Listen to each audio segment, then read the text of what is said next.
اور ایک ہی جگہ مکمل قصہ آیا ہے۔ یوسف علیہ السلام نے صبح اٹھ کر اپنے والد سے کہا، بجان میں نے ایک خواب دیکھا ہے۔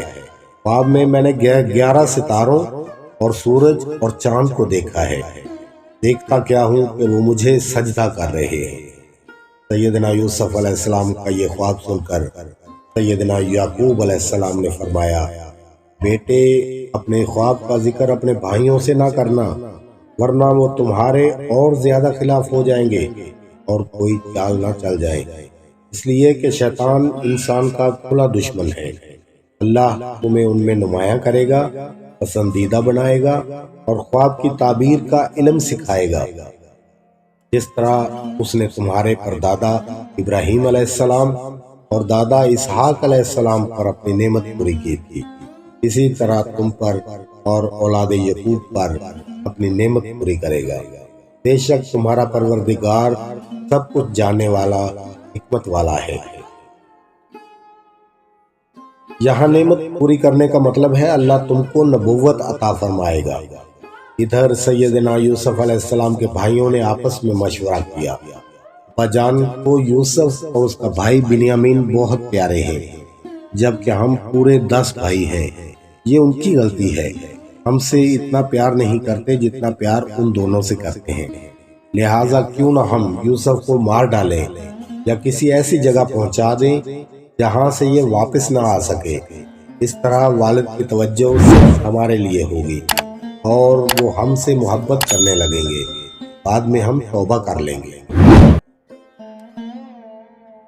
ان میں سے ایک بھائی نے کہا، یوسف کو قتل نہ کرو بلکہ اسے کسی گہرے کنویں میں ڈال دو، اس طرح کوئی راہگیر اسے کنویں سے نکال کر لے جائے گا۔ اس طرح یہ کام ہمارے لیے قتل کرنے یا کسی دور دراز جگہ چھوڑ کر آنے سے زیادہ آسان ہوگا۔ آخر اس تجویز پر ان سب نے اتفاق کر لیا۔ اب وہ اپنے والد کے پاس آئے اور ان سے کہنے لگے، ابا جان کیا وجہ ہے کہ آپ یوسف کے سلسلے میں ہم پر اعتبار نہیں کرتے؟ حالانکہ ہم اس کے خیر خواہ ہیں۔ کل اسے ہمارے ساتھ جنگل میں بھیج دیجیے گا تاکہ یہ خوب پھل کھائے، ہمارے ساتھ کھیلے کودے، ہم اس کی نگرانی کریں گے۔ یہ سن کر سیدنا یعقوب علیہ السلام نے کہا، تمہاری بات سن کر میں پریشان ہو گیا ہوں، میں اسے خود سے جدا نہیں کر سکتا، مجھے ڈر ہے تم کھیل کود میں مشغول ہو کر اس سے غافل ہو جاؤ گے اور اس کا دھیان نہیں رکھو گے، اور مجھے خطرہ ہے کہ کہیں کوئی بھیڑیا اسے کھا نہ جائے، اس لیے میں تو اسے تمہارے ساتھ نہیں بھیج سکتا۔ اس پر انہوں نے کہا، ہمارے ہوتے ہوئے کوئی بھیڑیا اسے کھا جائے گا؟ یہ کیسے ہو سکتا ہے؟ ہم 10 ہیں اور 10 کے 10 طاقتور ہیں، اگر ایسا ہو گیا تو یہ بات تو ہمارے لیے ڈوب مرنے کی ہوگی۔ آخر جب انہوں نے بہت اصرار کیا تو سیدنا یعقوب علیہ السلام نے سیدنا یوسف علیہ السلام کو ان کے ساتھ بھیج دیا، البتہ سیدنا یوسف علیہ السلام کے سگے بھائی بنیامین کو اپنے پاس ہی رکھ لیا۔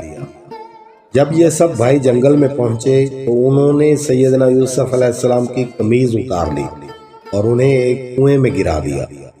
انہوں نے یوسف علیہ السلام کی قمیض کو کسی جانور کے خون سے آلودہ کیا اور مصنوعی رونا روتے چیختے چلاتے ہوئے گھر کو لوٹے۔ سیدنا یعقوب علیہ السلام نے ان سے پوچھا، کیا بات ہے، کیا ہوا ہے تمہیں، اور یوسف کہاں ہے؟ تب انہوں نے کہا، بات یہ ہے بابا جان کہ ہم نے آپس میں دوڑ لگائی، یوسف کو اپنے سامان کے پاس بٹھا دیا، واپس لوٹے تو یوسف وہاں نہیں تھا، اسے بھیڑیا کھا گیا۔ ہم بالکل سچے ہیں، لیکن ہمیں پتہ ہے آپ ہماری بات پر اعتبار نہیں کریں گے۔ یہ دیکھیے یوسف کا غصہ ہرگز نہیں ہے، اس پر خون بھی، یہ تو تم جھوٹی بات بنا رہے ہو۔ اب میرے لیے بہتر یہی ہے کہ میں صبر کروں اور جو کچھ تم نے کہا ہے اس کے بارے میں اللہ سے مدد طلب کروں۔ اس کے بعد یعقوب علیہ السلام گوشہ نشین ہو گئے، یعنی انہوں نے بیٹوں سے علیحدگی اختیار کر لی اور لگے اللہ سے فریاد کرنے۔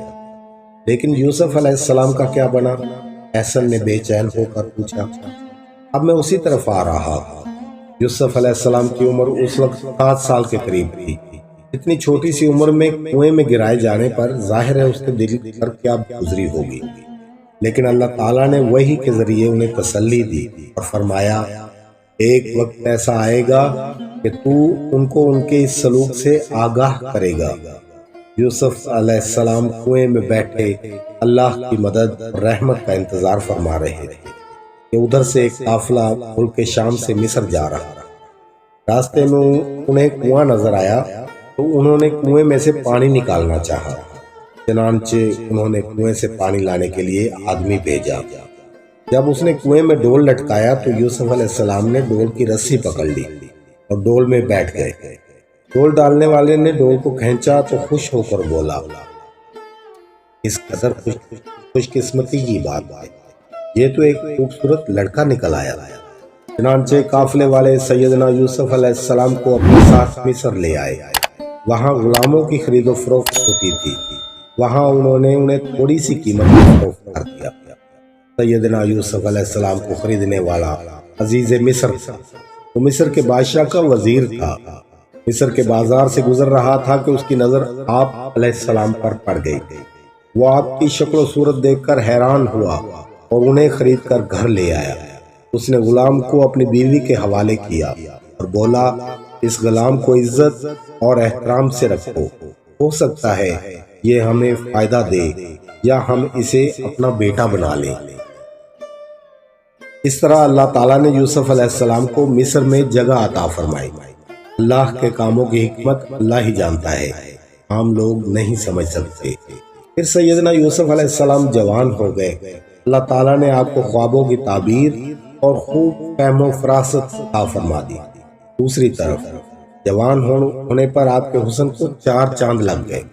عزیز مصر کی بیوی آپ پر فریفتہ ہو گئی، وہ آپ کو ورگلانے کی کوشش کرنے لگی۔ ایک دن وہ حد سے گزر گئی، اس نے دروازے بند کر لیے اور بولی یوسف جلدی میری طرف آؤ، یعنی انہیں گناہ کی دعوت دی۔ آپ نے فرمایا میں اللہ کی پناہ چاہتا ہوں، تمہارے میاں تو میرے آقا ہیں، انہوں نے مجھے بہت اچھی طرح رکھا ہے، میں ایسا ظلم نہیں کر سکتا اور بے شک ظالم لوگ کبھی فلاح نہیں پا سکتے۔